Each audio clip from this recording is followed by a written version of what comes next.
اللہ تبارک و تعالی نے اس کے شروع میں ارشاد فرمایا کہ کفار پر غلبے کی صورت میں حاصل شدہ جو مال غنیمت ہے اس کا حکم یہ ہے کہ اس کے 4 حصے مجاہدین میں تقسیم ہوں گے، اور جو 5واں حصہ ہے وہ اللہ اور اس کے رسول صلی اللہ تعالی علیہ وسلم کے لیے ہے، اور رسول اللہ صلی اللہ علیہ وسلم کے قرابت داروں میں، یتیموں میں، مسکینوں میں اور مسافروں کے لیے، اور یہ کہ اللہ کے رسول کی ثواب دید پہ ہوگا کہ حضور وہ 5ویں حصے میں سے کسی کو کیا عطا کرتے ہیں۔ میرے نبی کریم علیہ السلام نے کبھی بھی کسی شخص سے کسی چیز کا مطالبہ نہیں فرمایا، اور آپ نے سورہ شورا کی وہ آیت بڑی دفعہ سنی ہے کہ جب صحابہ نے عرض کیا تھا کہ یا رسول اللہ صلی اللہ علیہ وسلم کچھ پیش کرنا چاہتے ہیں، تو فرمایا لا اسألکم علیہ اجرا، میں تم سے کوئی اجر نہیں مانگتا الا المودۃ فی القربى، ہاں اگر کچھ کرنا ہے تو میرے قریبیوں سے پیار کرتے رہنا۔ لیکن اس پارے کے بالکل ابتدا میں اللہ نے ایک اصول وضع کیا ہے، ایک بات سمجھائی ہے ہمیں۔ وہ بات یہ سمجھائی ہے کہ مال غنیمت جب آئے گا، کفار کے علاقے، ان کے مال، ان کے باغات قبضے میں آئیں گے، تو 5واں حصہ حضور کی بارگاہ میں پیش کیا جائے گا۔ یہ جو کام ہوتا ہے نا دین کا، یہ ہمہ پہلو کام ہوتا ہے۔ اگر آپ کہیں کہ دین کا کام کرنے والا وقت نکال کے تجارت بھی کرے، کوئی نوکری بھی کرے، تو یہ ممکن نہیں ہوتا۔ نبی کریم صلی اللہ علیہ وسلم اعلان نبوت سے پہلے تجارت فرماتے تھے، لیکن بعد میں تو آپ کو وقت دینا پڑتا ہے نا ایک پورا۔ تو پھر صحابہ کیا کرتے تھے کہ مال غنیمت کا 5واں حصہ اللہ کے حکم کے مطابق حضور کی بارگاہ میں بطور نذرانہ پیش کرتے صلی اللہ تعالی علیہ وسلم۔ آج بھی کچھ لوگوں کو یہ دشواری بہت زیادہ ہوتی ہے، بہت زیادہ، کہ دیندار لوگ جو ہیں ان کی تنخواہیں کیوں ہیں، تراویح پڑھانے والے حافظ کی خدمت کیوں کی جا رہی ہے۔ مجھے پچھلے سال ایک دوست نے بتایا کہ ہم نے مسجد میں اعلان کیا ہے کہ قاری صاحب جو قرآن شریف سنا رہے ہیں تو ان کی خدمت کرنی ہے، تو سارے حضرات اس میں تعاون کریں۔ تو ایک صاحب کہنے لگے جی اب یہ قرآن سنا کے بھی پیسے لیں گے؟ تو آپ یہ اندازہ فرمائیں کہ قوم کا مزاج کس طرح کا ہے، یعنی قرآن سنانے والا پھر حضرت جبریل ہی ہو سکتے ہیں جو نہ روٹی کھائیں گے اور نہ کپڑے پہنیں گے، نہ ان کے بچے ہوں گے، یہی ہو سکتا ہے، پھر اس کے علاوہ تو کچھ ممکن ہے۔ ہاں تراویح کی اجرت طے کرنا منع ہے، لیکن یہ عجیب معاملہ ہے نا کہ میں خود روٹی کھاؤں اور میں کہوں کہ وہ فلانا کیوں کھائے، تو یہ معاملہ درست نہیں ہے۔ تو اس میں اللہ نے ایک اصول بیان کر دیا کہ 5واں حصہ تم میرے محبوب کی بارگاہ میں نذرانے کے طور پر پیش کرو، پھر میرے محبوب کی مرضی ہے وہ رشتہ داروں پہ خرچ کریں، قریبیوں پہ خرچ کریں، یا حضور کا جہاں دل کرے حضور سے خرچ کریں۔ اللہ تعالیٰ توفیق عطا فرمائے۔ آیت نمبر 42 کے اندر بتایا کہ میدان بدر میں مسلمان مجاہدین کی زمینی پوزیشن کفار کے مقابلے میں بظاہر کمزور تھی، یعنی مسلمانوں کی زمین کا نرم ہونا، پانی کی قلت اور مال و اسباب کی قلت مسلمانوں کی کمزوری کی ظاہری علامت تھی، جس کی وجہ سے مسلمانوں کے دلوں میں خدشات پیدا ہو رہے تھے۔ اللہ تعالیٰ نے اپنی حکمت بیان کرتے ہوئے فرمایا کہ یہ اس لیے ہوا کہ اللہ تعالیٰ اپنے طے شدہ فیصلے نافذ کر دے۔ کئی دفعہ اللہ آزمائش میں اس لیے ڈالتا ہے کہ اللہ کچھ فیصلے کرنا چاہتا ہے، یعنی ظاہری کمزوری کے باوجود مسلمانوں کو غلبہ اور فتح مقدر کر دے، اور اللہ تعالیٰ جو فیصلہ فرماتا ہے پھر وہ نافذ ہو کے رہتا ہے۔ آیت نمبر 45 میں اس مضمون کو اس طرح بیان فرمایا کہ مسلمان اور کفار دونوں پر اللہ نے بدر کے دن نیند طاری کر دی۔ کفار مسلمانوں کو خواب میں کم تعداد میں دکھائے گئے تاکہ مسلمانوں کی ہمت بندی رہے۔ مسلمانوں نے خواب دیکھا تو انہیں خوابوں میں کافر تھوڑے نظر آئے تاکہ ان کی ہمت بندی رہے، اور اسی طریقے سے کفار نے بھی خواب دیکھا تو انہیں بھی مسلمان کم تعداد میں دکھائی دیے۔ یہ بھی اللہ کی مشیت کا تقاضا تھا کہ کہیں وہ میدان چھوڑ کے بھاگ ہی نہ جائیں۔ اگر انہیں زیادہ دکھا دیے جاتے خواب میں تو وہ میدان چھوڑ کے بھاگ، انہیں بھی کم نظر آیا اور انہیں بھی تعداد کم نظر آئی، کیونکہ اللہ کی مشیت کا تقاضا تھا کہ بدر میں حق و باطل کا مارکا برپا ہو کر رہے اور حق غالب آ جائے۔ مزید بتایا کہ جنگ میں کفار کے مقابل ثابت قدم رہو، اور اللہ کا ذکر کرتے رہو اور آپس میں جھگڑا نہ کرو ورنہ تم بزدل ہو جاؤ گے۔ مسلمان قوم اس وقت بزدل ہوتی ہے جب آپس میں جھگڑا کرتی ہے، اور تمہاری ہوا اکھڑ جائے گی، اور کافروں کی طرح اپنی طاقت پر اتراؤ بھی نہ اور دکھاوا بھی نہ کرو۔ مزید بتایا کہ شیطان کافروں کو فتح کی بشارت دیتا رہا اور اپنی حمایت کا یقین دلاتا رہا، لیکن حق و باطل کے مقابلے کا وقت آیا تو وہ پھر الٹے پاؤں بھاگ گئے۔ بہت سارے لوگ ہوتے ہیں جو کہتے ہیں آپ چلے میں آپ کے پیچھے ہوں، تو جب پیچھے دیکھو تو پھر موجود وہ کہتے ہیں تو لڑائی کر، تو فتنہ کر، میں تیرے پیچھے ہوں معاذ اللہ، لیکن پھر وہ پیچھے۔ یہی حال بدر میں کافروں کے ساتھ شیطان نے کیا۔ آج میں منافقین کے اس حاسدانہ قول کا ذکر ہے کہ جب مسلمانوں کی ہمت اور جرت کو دیکھا تو کہنے لگے ان مسلمانوں کو ان کے دین نے مغرور کر دیا ہے۔ آپ چپ کر کے پیچھے بیٹھ جائیں تو لوگ بزدل کہتے ہیں، اور اگر آپ تگڑے ہو کے میدان میں آ جائیں تو کہتے ہیں ان میں غرور آ گیا ہے۔ تو لوگوں کا مزاج یہ ہے کہ وہ ہر بات کو غلط رنگ دیتے ہیں۔ اللہ تعالی حق بات کہنے کی، سمجھنے کی اور بیان کرنے کی توفیق عطا فرمائے۔ آیت نمبر 53 میں اللہ نے ایک قانون قدرت بیان کیا۔ آیت نمبر 53، نوجوان ذرا زیادہ غور کریں، یہ سورہ انفال کی آیت نمبر 53 ہے، 53۔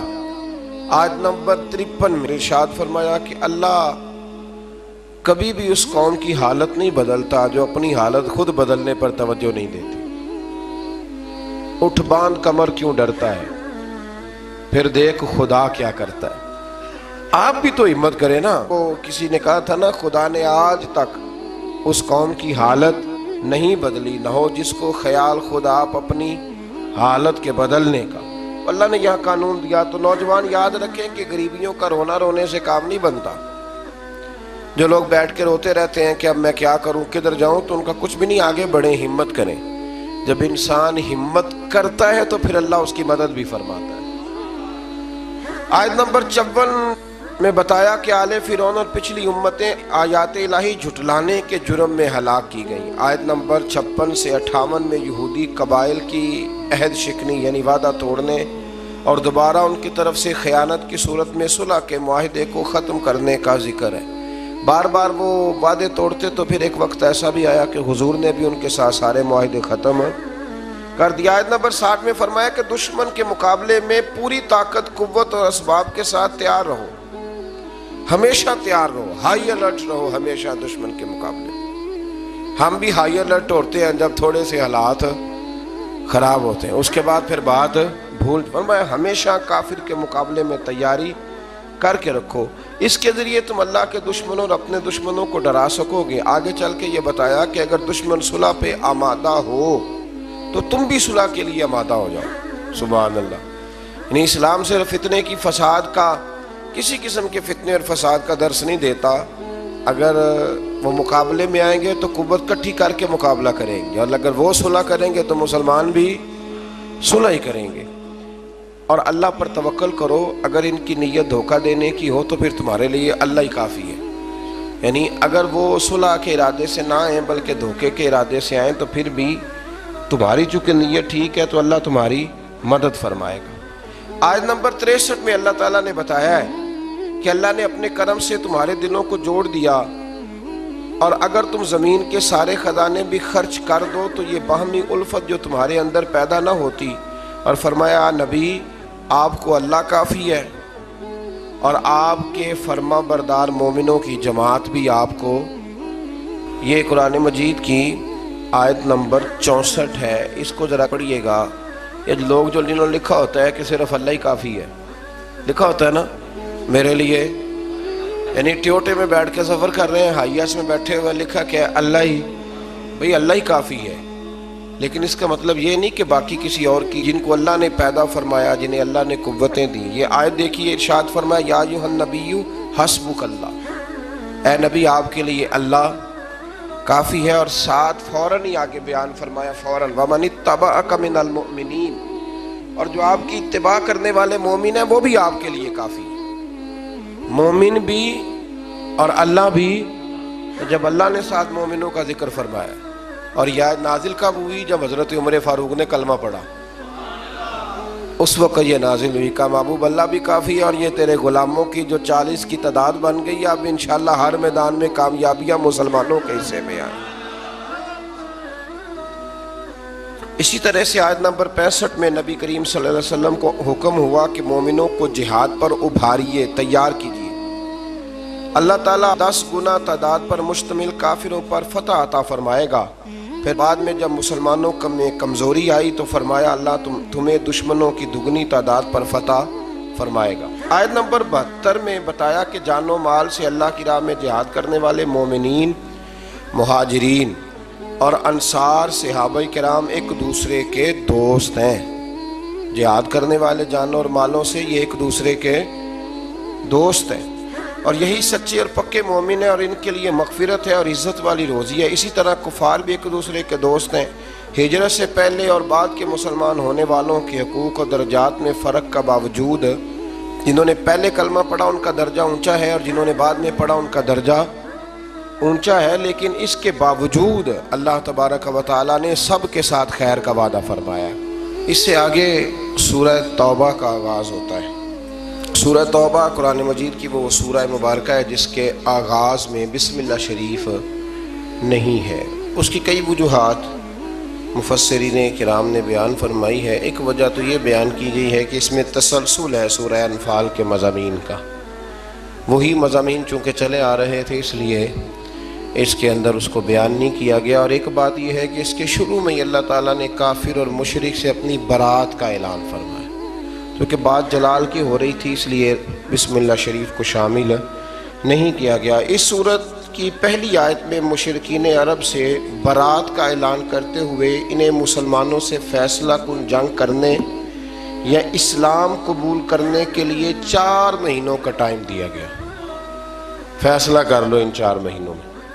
اور یہ بھی فرمایا گیا کہ جن کفار کے ساتھ مسلمانوں کا پہلے سے کوئی معاہدہ ہے اور انہوں نے مسلمانوں کے خلاف کسی دشمن کی مدد بھی نہیں کی تو مقررہ مدت تک مسلمان یک طرفہ طور پر معاہدے کو نہ توڑیں۔ پھر فرمایا 4 مہینے کا ٹائم گزرنے کے بعد مسلمان مشرکین عرب کے خلاف لاہ عمل کریں گے، انہیں پکڑیں گے، ان پر حملہ کریں گے اور ان کا مکمل محاصرہ کریں گے، اور جہاں بھی ملیں گے انہیں کافر کردار تک پہنچایا جائے گا۔ یہ بہت بعد میں جا کے فیصلہ ہوا، ورنہ تو اسلام نے ہمیشہ ان لوگوں سے درگزر ہی کی بات کی۔ آیت نمبر 6 میں فرمایا اگر کوئی مشرک قرآن کے پیغام کو سمجھنے کے لیے اور حق کی تلاش میں آپ کے پاس آئے تو اے محبوب علیہ السلام اسے آپ موقع عطا فرمائیں، اسے ٹائم دیں، اس کی حفاظت فرمائیں۔ آیت نمبر 8 سے 10 تک میں بتایا گیا کہ کفار مسلمانوں کے ساتھ منافقانہ رویہ اختیار کرتے ہیں، اور ان کی اخلاقی حالت یہ ہے کہ وہ مسلمانوں پر خدا نہ خواستہ غالب آئیں تو اپنی قرابت داری کا بھی لحاظ نہ کریں گے، وہ نہیں لحاظ کریں گے۔ حالانکہ میرے نبی پاک علیہ السلام نے تو فرمایا جو حملہ نہ کرے ہم اس پر بھی حملہ نہیں کریں گے، تو فرمایا وہ نہیں اس بات کا خیال کریں گے۔ مزید بتایا کہ ان کفار میں سے جو توبہ کر کے ایمان لے آئیں اور ان کے تقاضوں پہ کاربند رہیں پھر وہ مسلمانوں کے دینی بھائی ہیں، یعنی ان کے لیے ماضی کی نفرتوں کو دل سے نکال دیا جائے۔ آیت نمبر 12 میں بتایا کہ جو کفار عہد کر کے وعدہ کر کے اپنی قسموں کو توڑ دیں تو پھر وہ کسی اور رعایت کے مستحق نہیں ہے، وہ پہلے بھی رسول اللہ صلی اللہ علیہ وسلم کے ساتھ اس طرح کے وعدہ خلافیاں کر چکے ہیں۔ آیت نمبر 16 میں بتایا کہ مسلمانوں پر آزمائشیں آئیں گی تاکہ سچے مومنوں کا کردار کھول کے سامنے آ جائے۔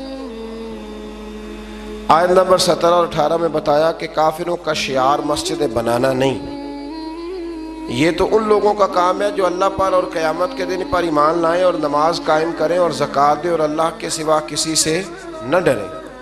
آیت نمبر 19 میں فرمایا کہ حاجیوں کو پانی پلانا اور مسجد حرام کی تعمیر اگرچہ اچھے کام ہے، لیکن اللہ تعالیٰ اور یوم آخرت پر ایمان اور اللہ کے راستے میں جہاد کے برابر یہ کام ہو سکتے نہیں۔ ہجرت اور جہاد کرنے والے مومنوں کے لیے اجر عظیم ہے اور صرف یہی لوگ کامیاب ہونے والے ہیں۔ آیت نمبر 23 میں اللہ تبارک و تعالیٰ نے یہ حکم دیا کہ تمہارے باپ دادا اور بھائیوں میں سے جو کفر کو ایمان پر ترجیح دیں ان سے تعلق توڑ لو، اور کافروں سے دوستی کرنے والا ظالم ہے۔ پھر اس سے آگے جو آیت ہے نا سورہ توبہ کی، اس آیت کریمہ میں تو اللہ تبارک و تعالیٰ نے ہر چیز کو کھول کر بیان فرمایا اور بڑی وضاحت کے ساتھ، شرح و بسط کے ساتھ اس مضمون کو بیان کیا ہے کہ مسلمان نے ہر چیز سے بڑھ کر نبی کریم علیہ السلام سے محبت کرنی، ہر چیز سے بڑھ کر، اور فرمایا یہ محبت کرے گا تو پھر ہی اس کا ایمان مکمل ہوگا۔ ارشاد فرمایا قل ان کان آباؤکم و ابناؤکم و اخوانکم و ازواجکم و عشیرتکم و اموال اقترفتموہا و تجارت تخشون کسادہا و مساکن ترضونہا۔ دیکھیں کس ترتیب سے اللہ تعالیٰ نے ان ساری چیزوں کو بیان فرمایا۔ فرمایا محبوب ان سے فرما دیں اگر تمہارے باپ اور تمہارے بیٹے اور تمہارے بھائی اور تمہاری بیویاں اور تمہارا کنبہ اور تمہارا وہ مال جو تم نے کمایا ہے، ایک مال وہ ہوتا ہے جو بندے نے کمایا نہیں ہوتا پر ہوتا اس کے پاس ہے، اس سے زیادہ پیار نہیں ہوتا، تو یہاں فرمایا وہ مال جو تم نے کمایا ہے، اور وہ کاروبار جس کے نقصان سے تم ڈرتے ہو، اور وہ مکانات جنہیں تم پسند کرتے ہو۔ پھر سنیں فرمایا تمہارے باپ، تمہارے بیٹے، تمہارے بھائی، تمہارا خاندان، تمہاری بیویاں، تمہارا کنبہ، وہ مال جو تم نے کمایا، وہ تجارت جس کے نقصان سے تم ڈرتے ہو، وہ مکان جنہیں تم بڑا پسند کرتے ہو، فرمایا احب الیکم من اللہ و رسولی، اگر یہ ساری چیزیں تمہیں اللہ اور اس کے رسول سے زیادہ پیاری ہوں، وجہاد فی سبیلہ، اور ان کے رستے میں جہاد کرنے سے زیادہ پیاری ہوں، فتربصوا، پھر انتظار کرو، حتی یأتی اللہ بامرہ، یہاں تک کہ پھر اللہ اپنا وعدہ لے آئے، پھر اللہ اپنا عذاب لے آئے، پھر تم پر عذاب آئے گا۔ واللہ لا یہدی القوم الفاسقین، اور اللہ نافرمانوں کی قوم کو ہدایت نہیں دیتا۔ ہم لوگ نا بڑی جلدی محبت رسول کا دعویٰ کر دیتے ہیں، پر اللہ نے گن کے چیزیں بتائیں گے۔ فرمایا باپ کو سامنے رکھو، پھر میرے نبی کی ذات کو سامنے رکھو، پھر دیکھو تمہیں پیارا کون ہے، بیٹے کو سامنے رکھو اور پھر میرے نبی کریم علیہ السلام کو سامنے رکھو، پھر دیکھو کہ تمہیں پیارا کون ہے۔ تم سامنے رکھو اپنے مال کو، جائیداد کو، اور پھر حضور کی ذات کی طرف توجہ کرو، پھر بتاؤ کہ ان میں سے پیارا۔ حضرت عمر نے یہ سارے تجربے کیے، آ کے عرض کی یا رسول اللہ میں نے ہر چیز سامنے رکھ کے تجزیہ کیا، آپ مجھے زیادہ پیارے ہیں، لیکن یا رسول اللہ مجھے جان آپ سے بھی زیادہ پیاری، جان مجھے آپ سے زیادہ پیاری ہے۔ تو حضور نے ان کے سینے پہ ہاتھ مارا، فرمایا عمر ابھی تیرا ایمان مکمل نہیں ہوا۔ جناب عمر فوراً بولے، عرض کی حضور میں اعلان کرتا ہوں کہ مجھے آپ جان سے بھی زیادہ پیارے ہیں۔ تو یہ ضروری کام ہے، اللہ تعالی ہمیں محبوب کی سچی محبت عطا فرمائے۔ آیت نمبر 25 میں اللہ تبارک و تعالی نے غزوہ حنین کا حوالہ دیتے ہوئے فرمایا کہ بعض اوقات کثرت تعداد پر اترانا کہ ہم بڑے ہو گئے اور نازا ہونا بھی انسان کی ناکامی کا سبب بنتا ہے۔ یہی مسلمانوں کے ساتھ غزوہ حنین میں ہوا، اور پھر اللہ تعالیٰ نے اپنے رسول اور مومنوں پر قلبی سکون نازل کیا اور غیبی لشکروں سے ان کی مدد فرمائی۔ 9 ہجری کو یوم الحج کے عرفات میں اعلان ہوا کہ اس سال کے بعد مشرک حدود حرم میں داخل نہیں ہو سکتا، پہلے وہاں داخل ہونے کی اجازت تھی، اور فرمایا کہ تنگ دستی کی فکر نہ کرو، اللہ اپنے فضل سے تم لوگوں کو غنی کر دے گا۔ آیت نمبر 29 میں اہل کتاب کو جزیہ دینے کا حکم دیا اور فرمایا کہ نہ دینے کی صورت میں جنگ کے لیے تیار رہنا۔ آیت نمبر 30 میں بتایا کہ یہود نے عزیر کو اللہ کا بیٹا کہا اور عیسائیوں نے حضرت عیسیٰ کو اللہ کا بیٹا کہا، مگر یہ سب ان کی خود ساختہ باتیں ہیں، ان پر اللہ کی مار ہے۔ مزید فرمایا کہ یہ جو عیسائی ہیں نا، انہوں نے اپنے علماء اور اپنے راہبوں کو خدا ہی بنا لیا ہے۔ یہ اللہ کہہ رہا ہے کہ انہوں نے انہیں اپنا خدا ہی بنا لیا ہے، اور مسیح ابن مریم کو بھی، حالانکہ انہیں اللہ وحدہ لا شریک کی عبادت کا حکم دیا گیا تھا۔ آگے چل کے فرمایا کہ منکر اپنی پھونکوں سے اللہ کے نور کو بجھانا چاہتے ہیں، مگر اللہ ان کی خواہش کے برعکس اس نور کو مکمل فرمائے گا۔ اور فرمایا اللہ نے اپنے رسول کو ہدایت اور دین حق کے ساتھ بھیجا ہے تاکہ اللہ اپنے اس دین کو ہر دین پر غلبہ عطا فرما دے۔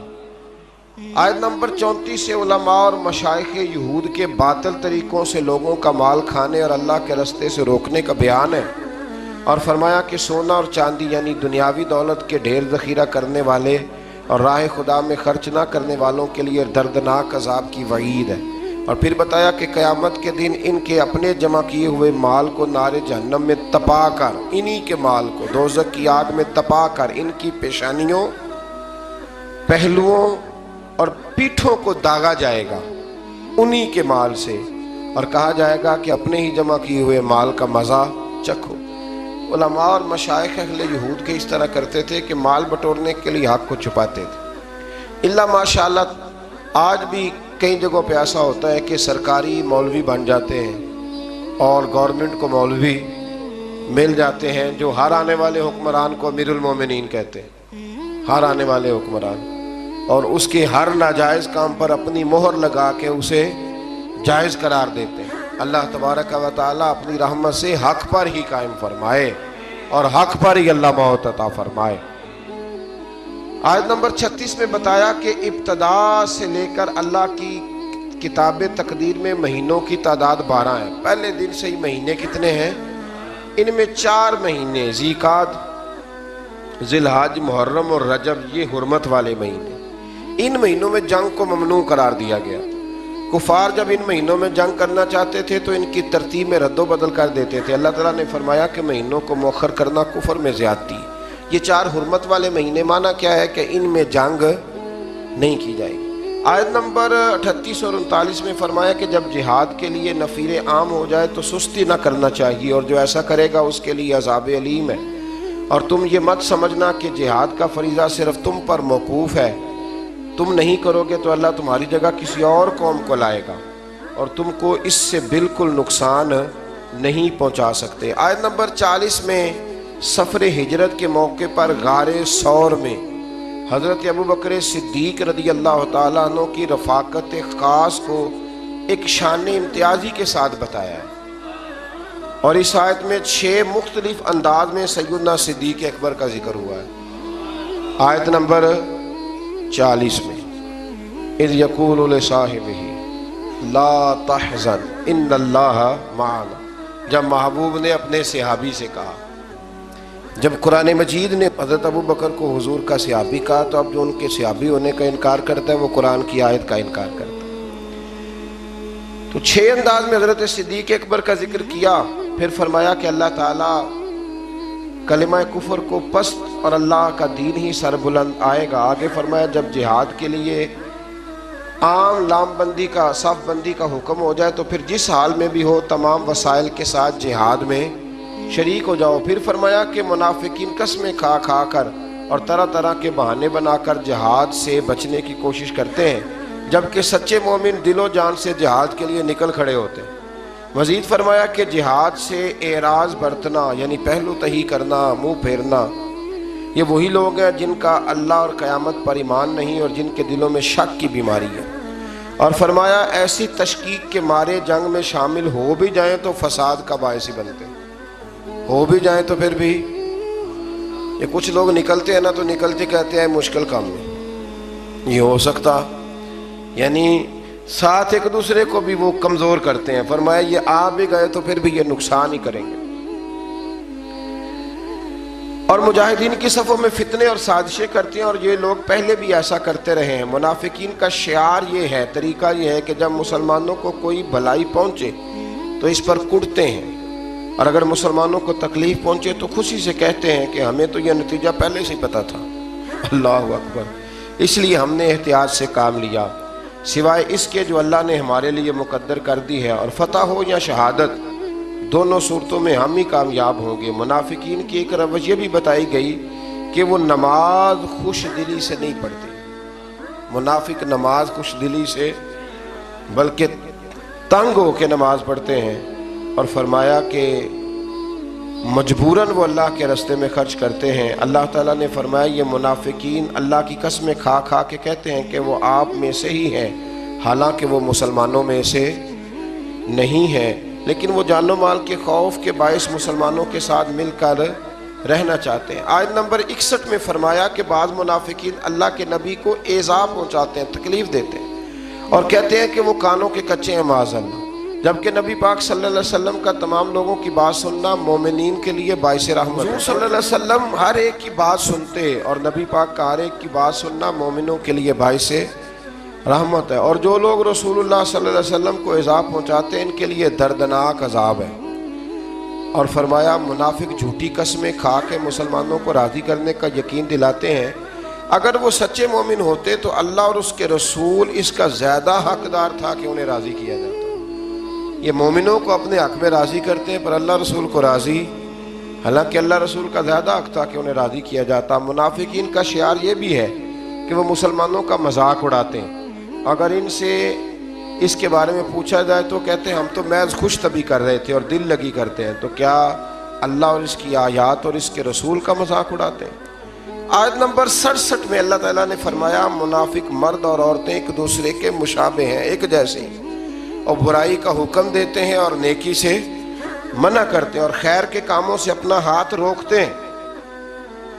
انہوں نے اللہ کو بھلا دیا ہے تو اللہ نے بھی ان کو نظر انداز کر دیا ہے۔ آگے چل کے فرمایا مومن مرد اور عورتیں ایک دوسرے کے مددگار ہیں،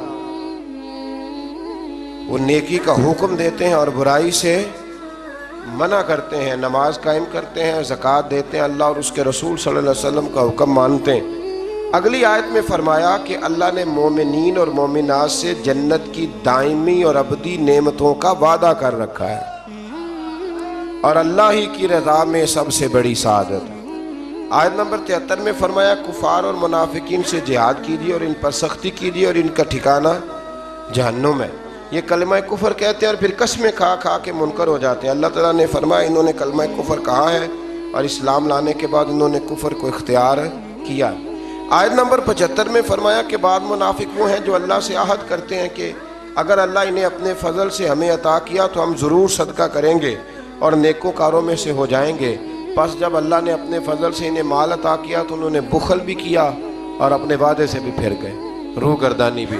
بہت سارے لوگ وعدے کرتے ہیں نا اللہ دے گا تو پھر اس کے راستے میں پھر جب اللہ دیتا ہے تو ان کے خرچے بڑھ جاتے ہیں، پھر کہتے ہیں گزارا نہیں ہوتا، پھر نیا ان کا پروگرام سامنے آ جاتا ہے۔ آیت نمبر 78 میں اللہ تعالیٰ نے متنبع فرمایا کہ اللہ دلوں کے رازوں اور سرگوشیوں کو بھی جانتا ہے، وہ غیبی باتوں کو بہت زیادہ جاننے والا ہے۔ آیت نمبر 79 میں منافقین کا ایک طریقہ یہ بھی بتایا کہ نادار مومنین جب اپنی محنت کی کمائی سے تھوڑا سا مال صدقہ کرتے ہیں تو منافق ان پر تان کرتے ہیں معاذ اللہ اور ان کا مذاق اڑاتے ہیں، تو اللہ تعالیٰ ان کو ان کے مذاق کی سزا دے گا۔ اللہ تعالیٰ نے اپنے نبی پاک علیہ السلام سے فرمایا یہ منافق آپ کے گستاخ ہیں، آپ کا ان کے لیے استغفار کرنا یا نہ کرنا برابر ہے، اگر آپ ان کے لیے 70 بار بھی استغفار کریں گے تو اللہ ان کو ہرگز معاف، کیونکہ یہ محبوب آپ کے گستاخ ہیں، یہ آپ کے گستاخ ہیں۔ آپ ان کے لیے 70 بار بھی استغفار کریں تو کہ یہ بے ایمان آپ کے بے ادب ہے تو اللہ انہیں معافی دیکھ لیں، حضور کے بے ادب کے لیے کوئی معافی۔ منافقین کی اس بری خصلت کا ذکر ہے کہ خود تو جہاد نہیں کرتے اور گھروں میں بیٹھے ہیں، ساتھ مسلمانوں کو گرمی کا ڈراوا دے کر انہیں بھی جہاد سے منع کرتے ہیں۔ اللہ نے فرمایا جہنم کی آگ اس سے زیادہ گرم ہے اگر وہ سمجھتے۔ آیت نمبر 84 میں نبی کریم علیہ السلام کو منافقین کے کفر کے سبب ان کی نماز جنازہ پڑھنے اور ان کی قبر پر جانے سے ہمیشہ کے لیے منع کیا گیا ہے۔ منافقین کی قبروں پہ جانے کس نے منع کیا ہے؟ اللہ نے۔ کس کو منع کیا ہے؟ مومنوں کی قبروں پر جانے سے منع نہیں کیا۔ سورہ توبہ کی آیات میں منافقین کی مسلسل مذمت بیان فرمانے کے بعد اللہ تعالیٰ نے ضعیفوں، بیماروں اور ناداروں کے عذر کی بنیاد پر رخصت عطا فرمائی ہے، اور ایسے مجاہدین کو جو خود بھی جہاد کے لیے اپنے مصارف برداشت نہیں کر سکتے اور رسول اللہ صلی اللہ علیہ وسلم کے پاس ان کی سواری اور زاد راہ کا سامان نہ ہو، البتہ جو لوگ صحت مند ہوں اور مالی وسائل رکھنے کے باوجود جہاد سے پہلو تئی اختیار کرنا چاہیں، وہ قابل مذمت ہیں۔ اللہ تعالیٰ نے ان کے دلوں پر مہر لگا دی ہے۔ فرمایا جب تمہارے پاس طاقت ہو تو پھر تم نے اللہ کے راستے میں جہاد کرنا ہے، اور جہاد کی جتنی قسمیں ہیں، زبان کے ساتھ جہاد، عمل کے ساتھ جہاد، اور بھی جتنی اقسام ہیں، ان سب اقسام کو تم نے پورا کرنا ہے۔ اللہ تعالیٰ ہمیں سمجھنے کی توفیق عطا فرمائے۔